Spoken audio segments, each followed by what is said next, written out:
Trillanes. Alam niyo po si Trillanes, parang pag naglalaro kayo ng basketball, di ba? Puta, palitan mo muna ako. Pagod na ako eh, sub siya. Kaya po siya pumalit sa'yo para makatulong dahil pagod ka na eh. Di ba? Pagdating mo doon, putya, nagkalat ka agad. May mga ganun eh, di ba? Nagkalat agad. 2 minutes pa lang. Ha? Naka-turnover na ng 4 na beses. Anak ng tinapay. Tapos, marami ng sablay. Yan po si Trillanes. Imbis na makatulong sa kaso nyo, lalo po. Ang dami pong butas kay Trillanes eh. Una, naglabas na naman ng 1 kilometrong papel. Kinakailangan po, hindi po daw. Tignan nyo po yung mga optics.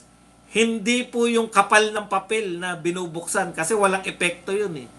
Ang kinakailangan po para may epekto yung lumang yung luma pang papel na magkakarugtong. Hindi ko na alam ang tawag diyan sa mga lumang computer yan eh, 'di ba? Magkakarugtong pa yung papel. So pag hinugot mo ngayon ganun, ang haba talaga makikita. Kasi ang pangit po ng effect nun eh. Pati po yung ganun, inaaral nila. Ang pangit po ng, eto po, ganito po kakapal. Yung aming mga, hindi, kinakailangan niya ilabas ng ganun. Shhh, eto po ang produkto ng aming investigasyon. Ang tanong, bakit nyo pinayagan si Trillanes na maging testigo? Kaano-ano ni Trillanes? Si Madriaga, okay pa eh. Bakit? Tauhan po ako ni BP Sara. Ako po yung ako po yung bagman. Sa akin po dumadaan yung pera. Continuous paper pa, di ba? Para talagang kala mo, 1 kilometro yung haba eh. So sa madaling salita, tapos ano pa yung mga kapalpakan ni Trillanes?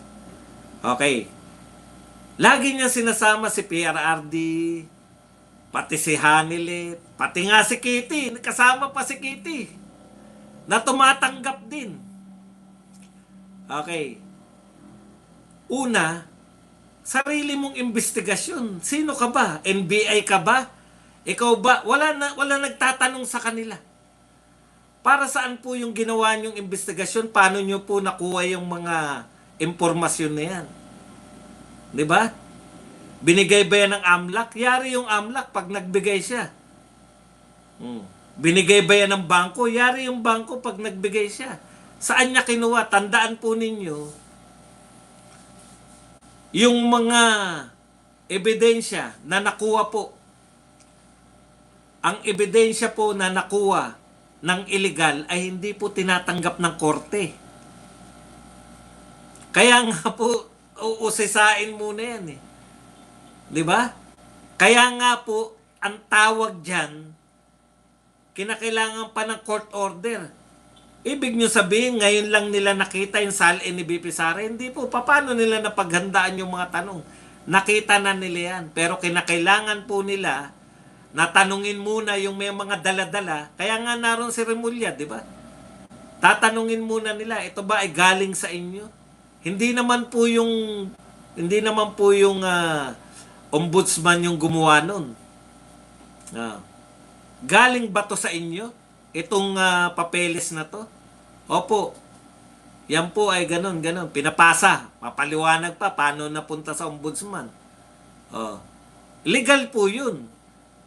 Tapos, inisyuan sila ng subpoena.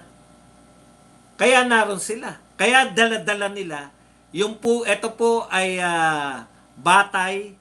Ang pagdadala namin ng salin ay batay po sa subpoena detos tekum ng inyong komite. Kaya po kami narito, dala-dala po namin itong pinasubpoena ninyong mga papeles.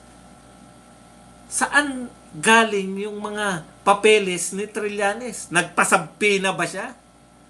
Korte ba si Trillanes? Siya ba ay impeachment proceedings? Tao siya eh.